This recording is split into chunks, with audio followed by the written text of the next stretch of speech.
there is, the best there was, and the best there ever will be. The man, the myth, the legend. Yup, that's him. Oh, sugar ducky quack quack. Just black. Yo, welcome to the T True Podcast with your boy Justin or J.Will, whatever you want to call me. Hope everybody's doing well out there. Hope you can hear me real well through your speakers, through your headphones, your $200 AirPods, your 415s, your 612s, wherever you may be listening to this from. As always, I appreciate you for dropping in, checking in on your boy, because you could have been anywhere in the world, but you decided to be tuned in and locked and loaded with me. So for that, I appreciate you. But yeah, how was everybody's weekend? Hope you had a good weekend. Hope you're having a good week so far. My weekend was pretty good. I'm very happy to hear about some of the openings that are happening around me. Some of the stores that are opening back up. And in particular, I'm very happy to hear about my barbershop opening back up. I was actually able to get a quarantine haircut of some sorts. Probably like a little over 3 weeks ago. Shout out to Cuz. He was able to cut me up with some clippers that I had since high school. Had those clippers since high school. So I actually was able to get a little haircut. So I'm not really in that bad of a condition. I need a haircut, but I'm pretty sure I'm not as bad as some people. But I do plan on going to visit them. Not going to go visit the first day because I gotta imagine that the line will be lined up like in the streets. So I will definitely pay them a visit next week, man, so I can get my hair cut. I miss my barber. I miss my regular haircuts. I really do miss it. That saying that you don't know what you got till it's gone, that's really true. So but anyway, man, y'all don't want to hear about that. So on today's episode of the Cheat Truth, we're going to talk about NFL. So the NFL is basically trying to give people prizes for hiring minorities. We'll talk about that. Also, going to talk about Deandre Baker and Quinton Dunbar over here robbing people. NFL players that make a lot of money. At least make a lot of money compared to what we make, for sure. Out here robbing people. Yes. Allegedly robbing people. Let me put it like that. We're going to talk about that. And we're also going to talk about your boy Matt Stafford, man. My boy. My guy. My friend. As Stephen A. said, my friend Matt Stafford. Y'all know how me and Matt Stafford get down, man. Y'all know I got off that train a long time ago as a Detroit Lions fan. But he's selling his home. What does that mean? I'll tell you. So anyway, sit back, relax, man, and let's get into it. So the NFL is trying to incentivize the hiring of minority head coaches and general managers. So they will vote on this plan this upcoming Friday. And in order for it to pass, they will need 24 out of the 32 owners to agree on it. So the plan is basically this right here. So teams move up 6 slots in the 3rd round for hiring a minority head coach. So we're talking about the NFL draft here. Or 10 spots in the 3rd round for hiring a person of color as its general manager, or whatever title it gives to the person who builds the team. If a team hires a minority coach and GM, it jumps 16 spots. Teams would get bonuses for keeping minorities in those positions. So that's what they are going to be voting on. So basically, you hire a black guy, you get a prize. You hire a minority, you get a prize. And that prize is a higher draft position in the NFL draft. And you would get a bonus for keeping those guys in those positions, whatever. So this is an attempt by the NFL to try and solve an ongoing problem in the league, which would be lack of diversity when it comes to NFL head coaches, general managers, and just people in positions of power in general. Now, I think that this is a pretty dumb idea. For one, it's just going to reinforce the negative stigma when it comes to the hiring of black people in positions like that, which is, oh yeah, well, you only got hired because you're black. Well, because the team gets some sort of funding, or the school gets some sort of funding for hiring a number of black people and obtaining a number of black people, and you only got hired because of that, affirmative action, blah blah blah, blah blah blah. And this honestly seems like an idea that probably shouldn't have never gotten outside of the circle that decided that it was a good idea.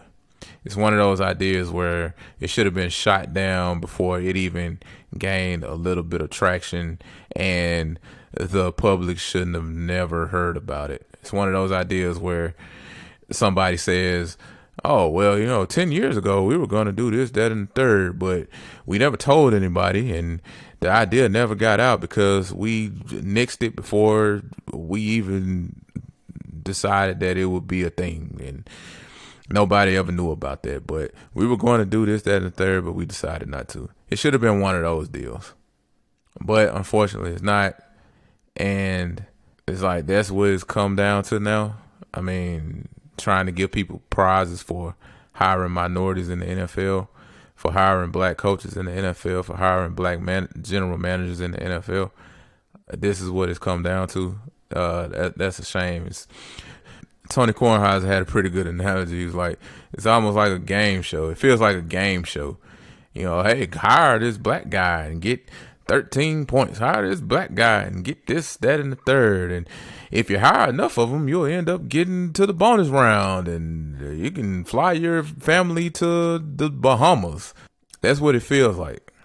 So I don't even know how in the hell this even got out. The fact that they're even going to vote on it. This is a pretty bad look for the league, if you ask me. For one, it's a shame that it even comes down to this, that it has come down to the NFL saying, all right, so we got to give people prizes for hiring black coaches. We got to give people prizes for hiring minorities. We got to give them prizes. We got to give them incentives for doing so. That's crazy.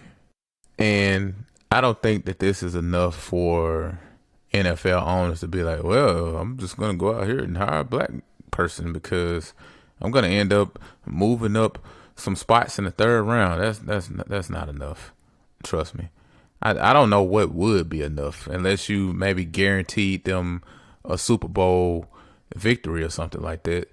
I mean, you'd probably have to start tapping into the first round draft picks or whatnot. But I mean, at the end of the day, they're going to hire who they want to hire. They're going to hire their guys, whoever they want to hire as general manager, whoever they want to hire as head coaches. They're going to hire whoever they want to hire, whether it be black, white, whoever. And even though I think this is a bad idea, at the same time, it's like you kind of want to give them some props for recognizing the problem. I mean, you got the Rooney Rule, which I think I'm seeing that they're trying to change the Rooney Rule a little bit because we know how flawed that is. I haven't really read up on the changes as of this recording, so I don't really have any opinions about it. But, I mean, they're recognizing that there's a problem somewhere. I mean, you look at what's happening with Eric Bieniemy of the Kansas City Chiefs, the offensive coordinator for the Kansas City Chiefs under Andy Reid. You look at what happened with his previous assistants and Matt Nagy and Doug Peterson, and you see how those guys ended up getting head coaching gigs, and all of a sudden it's like, well, now it's his turn, and they ended up winning a Super Bowl, and Patrick Mahomes is thriving, and all of a sudden now people want to stop hiring Andy Reid's assistants. Because I guess Andy Reid is the one that calls the plays, but he was calling the plays when Doug Peterson was there. He was calling the plays when Matt Nagy was there, and those guys ended up getting hired. So now all of a sudden that matters, but it didn't matter for those guys because having that association with Andy Reid, having that success mattered to those teams. So now that this guy has the ultimate success, winning a Super Bowl, right, as the offensive coordinator, of the Kansas City Chiefs, he can't get hired. I don't even know if he ended up getting an interview with anybody this offseason. I don't know. But it's just weird. And you look at guys like Sean McVay. Remember, Sean McVay, the genius, and everybody's getting hired because they had some type of affiliation with Sean McVay. And if you had an affiliation with Sean McVay, chances are that you had a pretty good chance at getting hired for a head coaching position. I mean, look at Matt LaFleur and Zach Taylor. So Zach Taylor, the head coach for the Cincinnati Bengals, and Matt LaFleur, the head coach for the Green Bay Packers. I mean, Zach Taylor was like the Rams quarterbacks coach and assistant wide receivers coach. His only experience as an NFL offensive coordinator came with the Dolphins in 2015 when they fired their offensive coordinator. So he was an interim offensive coordinator. And he also was an offensive coordinator for Cincinnati, the collegiate team. And they proceeded to score a whopping 19.3 points per game during that season. And somehow he ended up getting hired as the head coach of the Cincinnati Bengals because he had ties back to Sean McVay. Same thing with Matt LaFleur. Ended up in Tennessee, and the offense was not that good. I mean, they were ranked 27th in points, 25th in yards per game, 23rd in yards per play. Now, granted, that was with Marcus Mariota, and Marcus Mariota is a backup now with the Oakland Raiders. We realize now that Marcus Mariota wasn't that good, and at this point, he's probably, I don't know, depending on who you talk to, he's probably a bust. But if he's not a bust, he's certainly trending that direction. So we get that. And because Matt LaFleur had ties back to Sean McVay, he ended up getting hired by the Green Bay Packers. Now, the Green Bay Packers had an awesome season. 12-4, right? Almost made it to the Super Bowl. Just couldn't beat San Francisco. Couldn't beat them in the regular season. Couldn't beat them in the postseason. Besides that, they had a really good season. Maybe he's the right coach, and maybe he'll end up being cemented in Packers history as one of the best coaches ever. I'm not hating on these guys at all. I'm not hating on Zach Taylor. I'm not hating on Matt LaFleur. I'm not hating on him at all. It's just, it's a problem, man, when all of a sudden you got guys like Matt Nagy who coached up under Andy Reid, and then you got guys like Doug Peterson who coached up under Andy Reid, and then they get job offers, they get head coaching positions, and Doug Peterson, successful head coach, making the playoffs, won a Super Bowl. Matt Nagy had that 12-4 season with the Chicago Bears.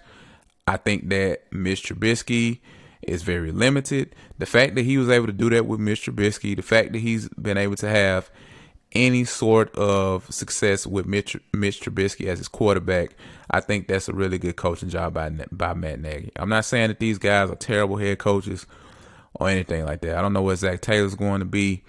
I don't know where Matt LaFleur is going to ultimately end up being. I don't know what Matt Nagy will end up being. But so far, I think he's done pretty well, right? I mean, those disciples from Andy Reid have done pretty well. So now all of a sudden, Bill Benamy, it's his turn. And it's like, oh, well, he doesn't call the plays. No, he doesn't call the plays. We're not hiring that guy. But Matt Nagy got hired. Doug Peterson got hired.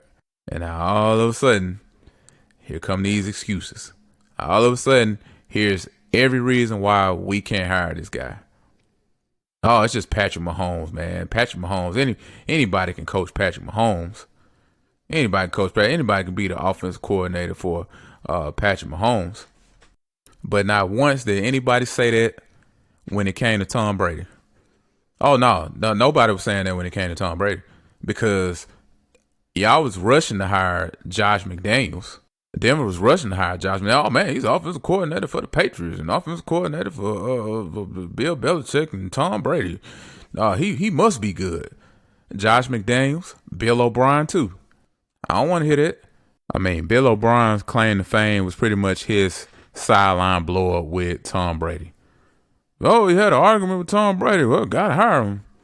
He must be a good head coach. He can go at Tom Brady. I mean, they look for any reason to hire these guys, man. So just because of his association with Tom Brady and he's supposed to be his quarterback guru and quarterback whisperer and all that stuff, man, we got to hire him. But you don't hear that same thing being said about black coaches.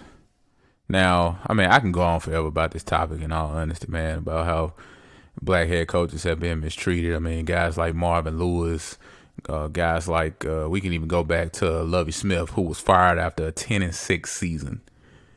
Lovie Smith was fired after going 10-6, y'all. Now, granted, they didn't make the playoffs. He was fired after going 10-6.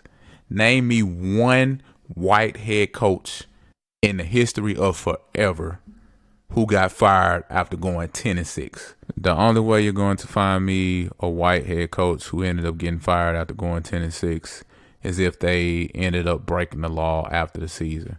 So if they ended up getting arrested, having to be prosecuted in some shape, form, or fashion, then they got fired. That's the only way that you are going to find me an example of a coach, a white head coach who went 10-6 and got fired. So maybe I'll do an episode in the future on black coaches and how they've been mistreated in the NFL. But as far as the plan to try to give people cookies and cakes and ice cream for hiring black people, I think that this is a terrible idea and it shouldn't have even made it this far. And the NFL should just be ashamed of even coming up with this and it even being revealed to the public. So we'll see what happens when they vote on it, but it's a terrible idea. So sticking with the NFL, let's talk about this Quinton Dunbar and Deandre Baker situation. So you got Quinton Dunbar, cornerback for the Seattle Seahawks, who actually was a cornerback for the Washington Redskins last season and ended up getting traded this past offseason to Seattle. You got him, and then you got Deandre Baker, who was a 2019 first-round draft pick of the New York Giants at the cornerback position. And they are facing armed robbery charges.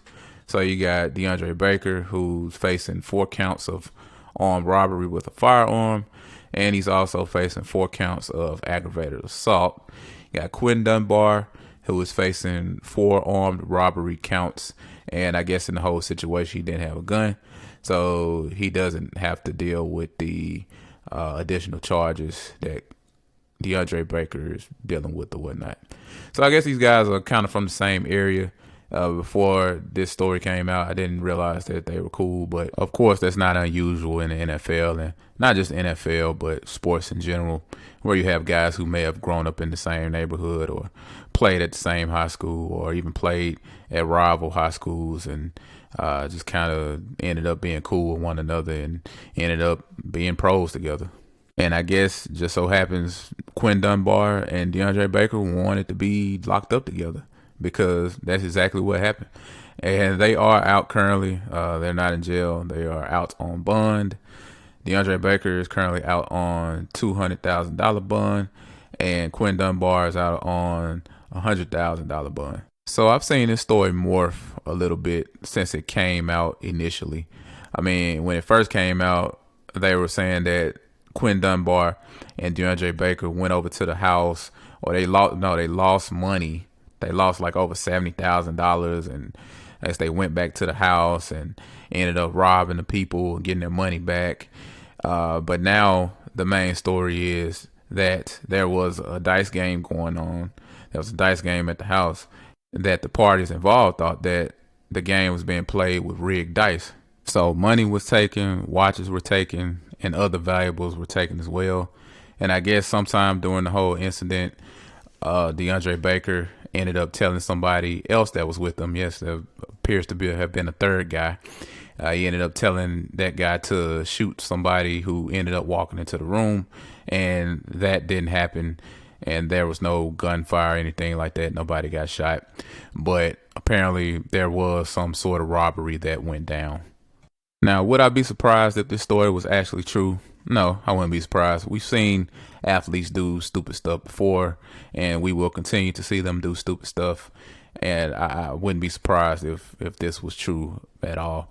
But I gotta say that that's a steep price to pay for whatever you ended up losing, man. Because you got to think about it. You're gonna end up spending whatever you lost, okay, or whatever you got back, and you're gonna have to spend that plus more to fight the case. So the lawyers are gonna have to be paid, the legal fees. I gotta imagine that. I mean, I don't know what's ultimately gonna come of the case, but let's say that they lose some game checks behind this. What if they end up missing training camp or something? I don't know. I don't know how that pay structure works, but I'm just saying you're gonna end up spending more money to fight the case.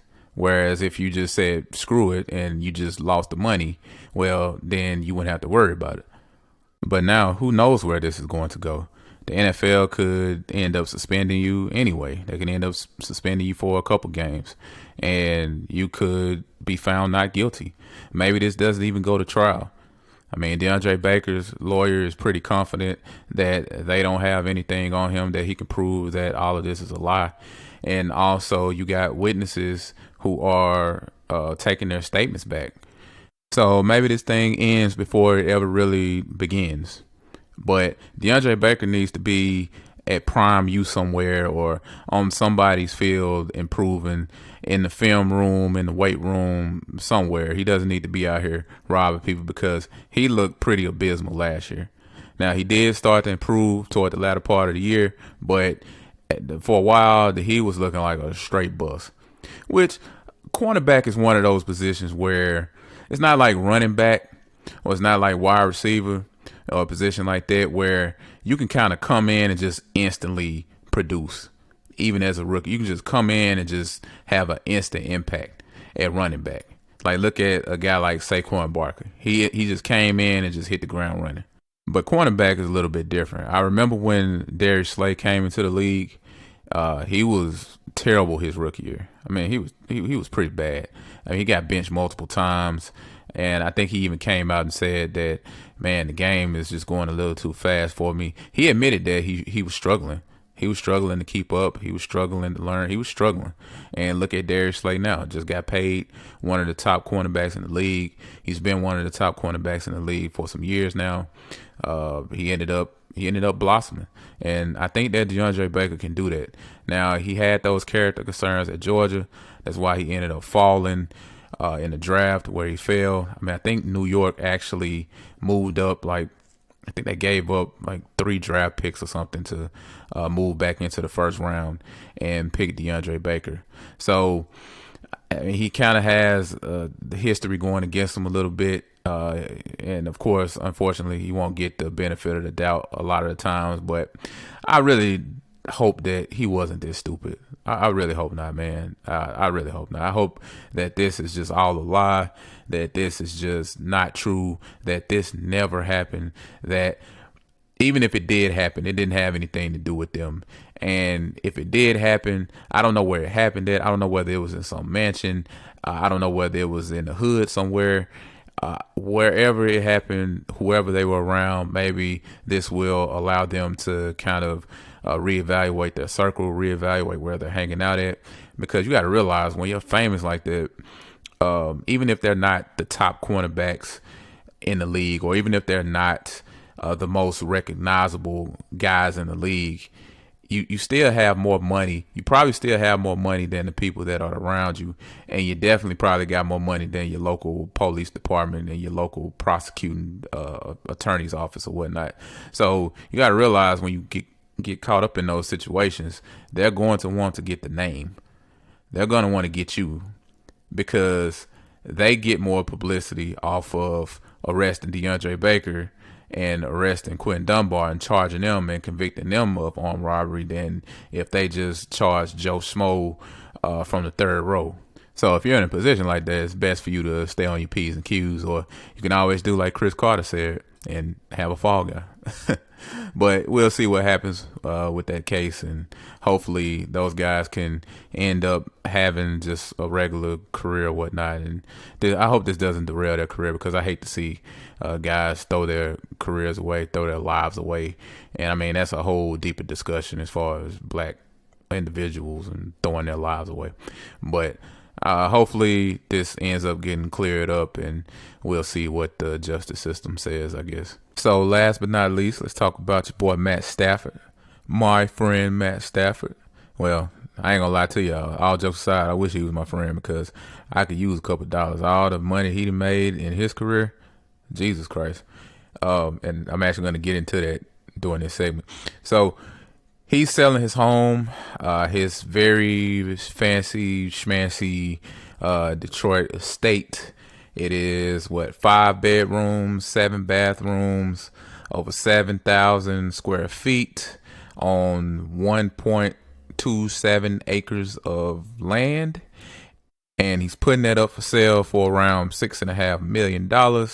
His wife has already come out and said, yeah, the reason why we are selling our house right now is because we want to move. We want to be away from the water.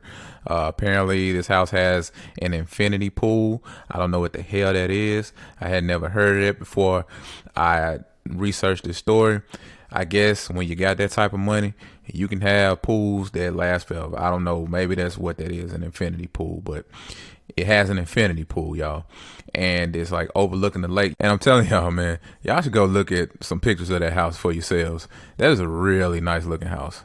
And I can hear y'all now, well, for $6.5 million, it better be a nice looking house. And I definitely would agree with you on that. So the reason why I thought that this was an interesting topic to talk about and something worth noting was because we saw Tom Brady do this same thing last year. Remember, Tom Brady put his house up for sale, and his trainer ended up putting his house up for sale, and everybody's like, whoa. Remember Adam Schefter, he came on, I think it was a Monday night game, and he talked about it and how Tom Brady was giving all the signs and the signals that he wasn't going to be in New England next year. And fast forward to next year, and now he's not in New England. He's not a New England Patriot anymore. He's a Tampa Bay Buccaneer. And it just makes you wonder, like, could Matt Stafford be going down that same road? And even if it's not them getting rid of him, because I think he has like 3 years left on his contract, if I'm not mistaken, and it could be because of that injury last year. I mean, that was the first time that Matt Stafford ended up being injured for a while. Well, it was the first time that he was out for an extended period of time like that. I can't even remember the last time that Matt Stafford was out for that long. I don't even know if he's really been injured before. I mean, he's been injured, but he's always been able to play through it. He's always been out there. That's one thing I can say about Matt Stafford. I can make fun of him for not winning a playoff game in 10 years or whatnot, but one thing I cannot question about him is his toughness. Matt Stafford is a tough dude. He is a tough dude. He is a tough quarterback. He will get out there and he will play through a lot of injuries. But last year he couldn't do it. And so as a Detroit Lions fan, we were, as Detroit Lions fans, we were subject to guys like David, I forgot the guy's name. Was David Blatt, David Blau, whoever. I'm getting him confused with the ex-Cleveland Cavaliers coach. That just goes to show how terrible he was. But, I mean, could this be the beginning of the end for Matt Stafford? I don't know. Maybe it's just a coincidence. I mean, people buy and sell houses all the time. So maybe I'm reading too much into this. But, I mean, it's not like he's getting any younger. Granted, he is only 32 years old. And he just turned 32 earlier this year. So he's still pretty young. But maybe he's just ready to get out of Detroit. Maybe he's secretly ready to get out of Detroit. Maybe he's anticipating that they will trade him. I don't know. But maybe he's saying to himself, you know what? I've made a lot of money here. I've made enough money. I have enough money. I'm set for life. I'm good on money. I'm going to make more money wherever I end up going. If I end up going somewhere, I'm going to make more money. Trust me, I can command a pretty good salary. Maybe he's ready to win something. Maybe he's tired of people like me making fun of him and constantly bringing up that he's never won a playoff game. in his 10 years, even though he's getting paid like somebody who should have multiple playoff wins and should at least be competing for the Super Bowl. And he really has made a lot of money, y'all. And I know y'all probably saying, well, you count his pockets or whatnot. But look, I just discovered this article today. So the Bleach Report, they put out a article a couple years ago that listed the 10 highest paid NFL players of all time. 10 highest of all time.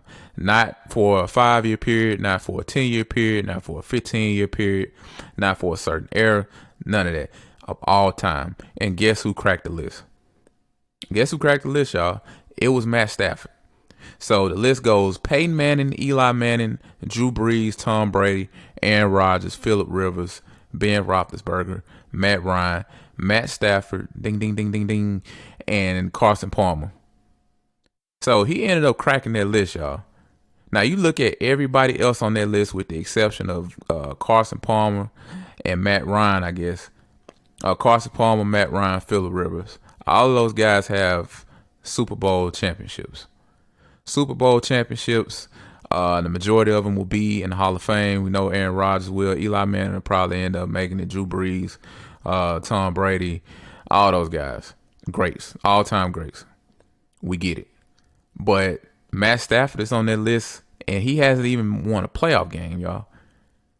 So when I say these things, when I keep mentioning that he hasn't won a playoff game, and it hasn't all been his fault, man. I've always said that. Trust me, y'all. I'm a Detroit Lions fan to the core. I know all about our problems in the front office. I know all about our problems with management. I get it. It hasn't all been his problem, but man, I'm just saying, damn, if you're gonna get paid like that, if you're going to end up on the list of the 10 highest paid NFL players ever. And I'm pretty sure he probably still cracks this list because he's still getting paid pretty well. I mean, he signed that long-term deal. I think according to the article, they said if he plays out that entire deal, he's going to make over like $200 million. So, and that's just that deal. That goes until, 2022? So, yeah, I'm looking at it right now. It says his career earnings would total more than $262 million. 262, y'all. Man, that's a lot of money. I mean, he came into the league getting money. So I'm just saying, man, if you're going to get paid like that, I mean, damn, you got to be able to deliver, dog. You got to at least be able to give us a season where, damn, we know the team wasn't good. We know that the manager wasn't good, but he was able to overcome and he was able to carry the team. He was able to lift the team because that's what you're getting paid like. Now, granted, I'm not blaming Stafford for just accepting whatever they want to pay him or whatnot. I mean, hey, get all the money you can get. I ain't mad at you for getting your money. But he's on this list of the 10 highest paid NFL players of all time, y'all. Of all time. Okay, with Eli Manning, Drew Brees, Tom Brady. I mean, these guys have had postseason success, dog. Even if you want to point out guys like Matt Ryan, Carson Palmer, Phillip Rivers, they've won playoff games. It's not like they haven't done anything. They've won playoff games. They've had success. I mean, Matt Ryan, he's been to a Super Bowl. He went to a Super Bowl. Carson Palmer almost went to a Super Bowl. So it's like, damn, how in the hell did he end up on this list? And he hasn't even won a playoff game. So I don't really know what's going to happen with Stafford. I don't think that they're going to trade him or anything like that. Just for the simple fact that Matt Patricia and Bob Quinn probably realize that they are playing and managing for their jobs this year. So they want to win. And I don't think that trading away Matt Stafford is going to increase the likelihood of them winning. So they're going to want Matt Stafford. And Matt Stafford was actually playing pretty good last year. That's not to say that he doesn't play good every year, but he was playing at a very high level last year before he got injured. And, if they can continue having that success, they ended up drafting Deandre Swift out of Georgia. I think he's going to end up being a really good player. I like him. Now, I don't know what's up with all them people saying that he's a better NFL prospect than Nick Chubb, but whatever. They should probably be fired, whoever said that. But I mean, yeah, that could potentially help And I think that they could be pretty good on offense or whatnot with Galladay and Marvin Jones will be coming back. So, I mean, he has some things to look forward to, I guess. I mean, it's not all bad.